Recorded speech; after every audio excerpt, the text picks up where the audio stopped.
VOA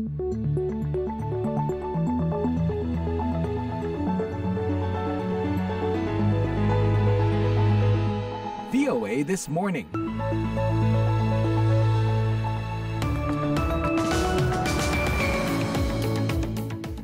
Halo, selamat pagi. Inilah siaran VOA This Morning, Jumat 15 November 2024. Ini dipancarkan langsung dari Studio 17 di Washington DC. Saya Utami Husin kali ini ditemani produser Puspita Sariwati dan teknisi Rob McLean. Apa kabar menjelang akhir pekan ini? Kami mengajak Anda tetap semangat dalam memulai aktivitas pagi ini dengan menyimak berbagai laporan hangat dari berbagai penjuru dunia. Laporan-laporan yang telah disiapkan redaksi VOA pagi ini akan berkenaan dengan Presiden Amerika Biden yang menjanjikan peralihan kekuasaan yang mulus kepada Presiden terpilih Trump. Politik itu sulit dan dalam beberapa kasus tidak ramah. Tapi hari ini dunia politik sedang baik dan saya sangat menghargainya. Serta Lembaga Perlindungan Saksi dan Korban yang membuka kesempatan pengajuan hak kompensasi korban aksi terorisme masa lalu. Sangat penting mengidentifikasi mana korban yang benar-benar memang korban tidak benar terorisme atau bukan. Siaran ini juga bisa diikuti melalui streaming langsung di website kami www.voaindonesia.com atau melalui podcast VOA This Morning episode hari ini. Kita awali VOA This Morning dengan berita dunia pagi ini.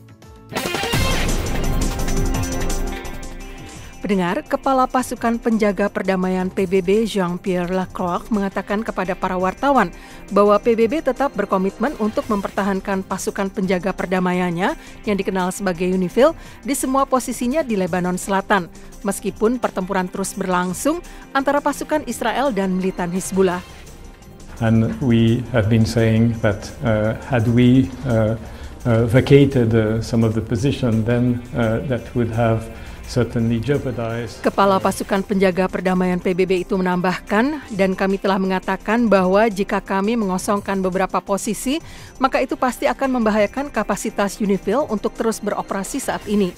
Namun mungkin yang lebih penting lagi, pengosongan itu akan secara signifikan merusak kapasitas UNIFIL untuk memainkan peran kemudian ketika terjadi penghentian permusuhan yang mudah-mudahan lebih cepat. UNIFIL terus memantau konflik yang meningkat antara Israel dan kelompok militan Lebanon Hizbullah di seberang perbatasan yang dikenal sebagai garis biru, meskipun Israel menyerukan agar pasukan penjaga perdamaian mundur sejauh 5 km dari perbatasan. UNIFIL menuduh Israel sengaja menghancurkan peralatan observasi dan sejumlah pasukan penjaga perdamaiannya terluka dalam pertempuran itu. Menurut para penyelidik, peretasan sistem telekomunikasi Amerika yang terkait dengan Tiongkok yang awalnya tampak terfokus pada kampanye Presiden Amerika ternyata jauh lebih dalam dan kemungkinan merupakan bagian dari upaya besar Beijing untuk memata-matai Amerika Serikat. FBI dan Badan Keamanan Infrastruktur dan Keamanan Cyber Amerika, CISA, memperingatkan pada hari Rabu 13 November bahwa pelanggaran yang pertama kali terdeteksi akhir bulan lalu kini telah mengungkapkan kampanye spionase cyber yang luas dan signifikan.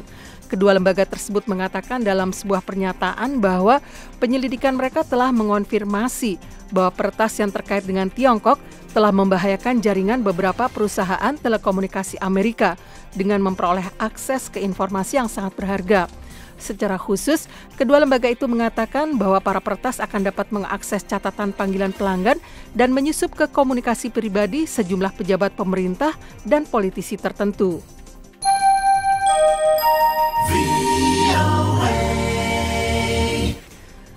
Protes terjadi di sela-sela perundingan iklim PBB di Baku, Azerbaijan pada hari Kamis 14 November.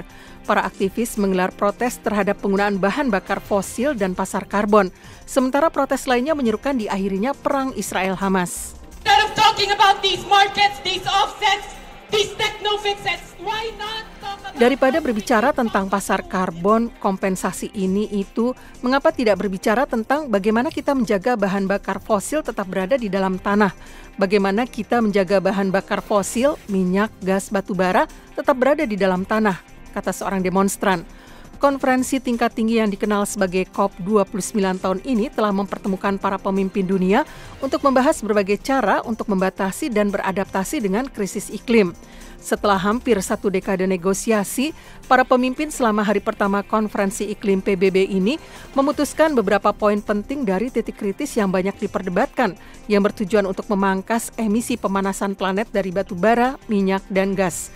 Dikenal sebagai Pasal 6, pasal ini ditetapkan sebagai bagian dari Perjanjian Paris 2015 untuk membantu negara-negara bekerja sama mengurangi polusi yang menyebabkan perubahan iklim. Organisasi Kesehatan Dunia (WHO) telah melabeli pemulangan paksa warga negara Afghanistan dari Pakistan sebagai kemunduran besar bagi upaya pemberantasan polio yang berkontribusi pada kebangkitan kembali penyakit lumpuh ini di kawasan tersebut. Pakistan dan negara tetangga Afghanistan adalah 2 negara endemi polio yang masing-masing melaporkan 49 dan 23 kasus pada tahun 2024 sejauh ini, naik dari hanya masing-masing 6 kasus pada tahun 2023. Kasus terbaru di Pakistan dikonfirmasi pada hari Kamis di Provinsi Barat Daya, Baluchistan, yang berbatasan dengan Afghanistan dan mencakup setengah dari kasus yang dilaporkan pada tahun 2024. Sebuah studi oleh Bank Dunia pada hari Kamis mengatakan tindakan mendesak diperlukan untuk mengatasi naiknya permukaan laut di pulau-pulau atol Pasifik di Kiribati, Kepulauan Marshall, dan Tuvalu yang berdasarkan proyeksi saat ini dapat tenggelam 50% hingga 80% dalam 50 tahun ke depan.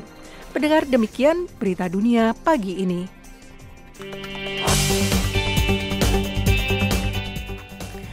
VOA This Morning.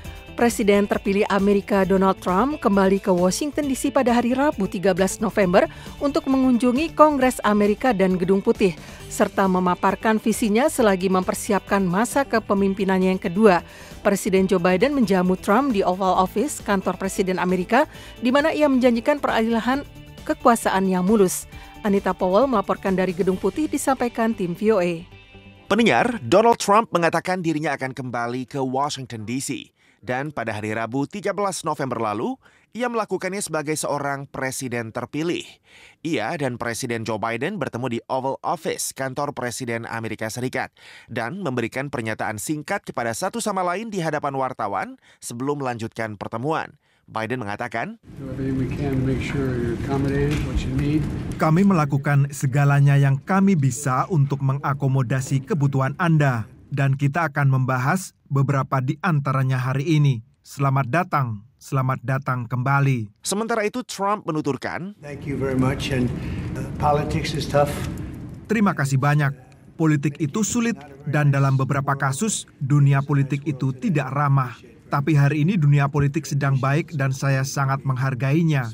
Ini peralihan kekuasaan yang sangat mulus. Ini akan berlangsung semulus-mulusnya. Dan saya sangat menghargai itu, Joe." Sebelum ke Gedung Putih, pada hari yang sama Trump mengunjungi Kongres Amerika Serikat, di mana ia disambut oleh Ketua DPR Mike Johnson yang satu partai dengan Trump. They used to call Bill Clinton the comeback kid. Mereka dulu sempat menyebut Bill Clinton sebagai si bocah yang kembali. Kali ini kita punya raja yang kembali. Dia ini raja, betul begitu? Sejak memenangkan Pilpres pekan lalu, Trump dengan cepat mengumumkan sosok-sosok yang ia calonkan sebagai anggota kabinet. Yang paling menonjol adalah investor dan miliarder keturunan Afrika Selatan Elon Musk. Trump menunjuk Musk dan mantan kandidat presiden Partai Republik Vivek Ramaswamy untuk bersama-sama memimpin entitas eksekutif yang bertujuan untuk memangkas belanja pemerintah federal. Sejarawan menyebut perkembangan politik Amerika saat ini sangat signifikan.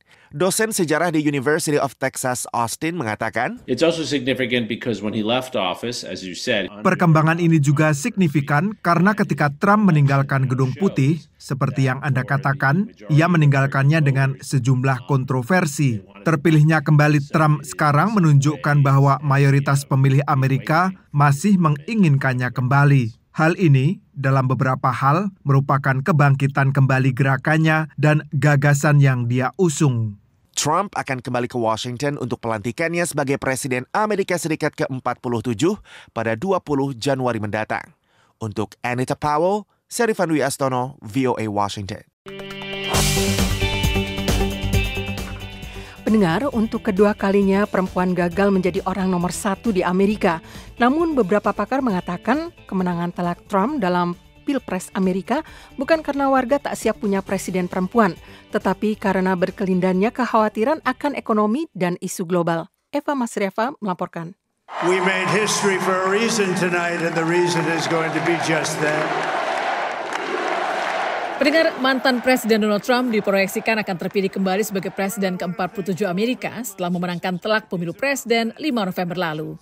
Tidak saja meraih suara elektoral terbanyak yaitu 312 setelah ia memenangkan negara bagian Arizona, juga suara terbesar yaitu 50,3%. Ini menjadikan Trump sebagai pemimpin kedua Amerika yang meraih kembali kekuasaannya secara tidak berturut-turut setelah Grover Cleveland tahun 1890-an. Setelah mengalahkan Hillary Clinton pada Pilpres 2016, Trump kembali mengalahkan Kamala Harris, perempuan kedua yang dicalonkan oleh Partai Demokrat sebagai capres mereka pada Pilpres tahun ini. The outcome of this election is not what we wanted, not what we fought for, not what we voted for. Profesor Anies Cipto, guru besar ilmu gender dan HAM dalam hubungan internasional di FISIP UI menolak asumsi bahwa kekalahan dua capres perempuan dalam pertarungan politik ini karena warga Amerika belum siap memiliki pemimpin perempuan yang selama kampanye kerap mengedepankan isu feminisme. Tapi karena pemilih kini lebih mudah dirayu dengan isu besar yang disampaikan lewat jargon antidemokratik yang usang. Populisme ini kan memakai jargon-jargon antidemokratik untuk memenangkan pertarungan elektoral. Jadi isu-isu usang yang dulu udah kita tinggalkan, misalnya rasisme, politik identitas, isu-isu agama, itu kan sebetulnya tadinya udah lewat gitu. Sekarang ini kan dipakai lagi isu-isu itu untuk meraih dukungan publik, itu yang paling gampang dibakar, dan saya rasa Trump itu pakai isu itu. Pakar ilmu politik dan demokrasi di University of Colorado Boulder, Profesor Janet Donovan mengatakan, bukti menunjukkan fakta bahwa pemilih kali ini lebih fokus pada isu ekonomi dan imigrasi, siapapun presidennya. The evidence points to the fact that people were thinking about the economy and immigration. Jadi Pilpres kali ini merupakan jalan yang berat bagi Partai Demokrat, terlebih karena Presiden Joe Biden yang merupakan petahana memiliki tingkat persetujuan atau dukungan yang rendah. Masyarakat menilai bahwa ekonomi saat ini tidak berjalan dengan baik, jadi ini akan selalu menjadi jalan yang sulit bagi Partai Demokrat. Lebih dari 158 juta orang dari 245 juta warga yang berhak memilih telah memberikan suara mereka. Ini berarti tingkat partisipasi pemilih mencapai 64,6%. Sedikit lebih rendah dibanding Pilpres tahun 2020 yang mencapai 66%, tapi tetap yang terbesar dalam sejarah Amerika.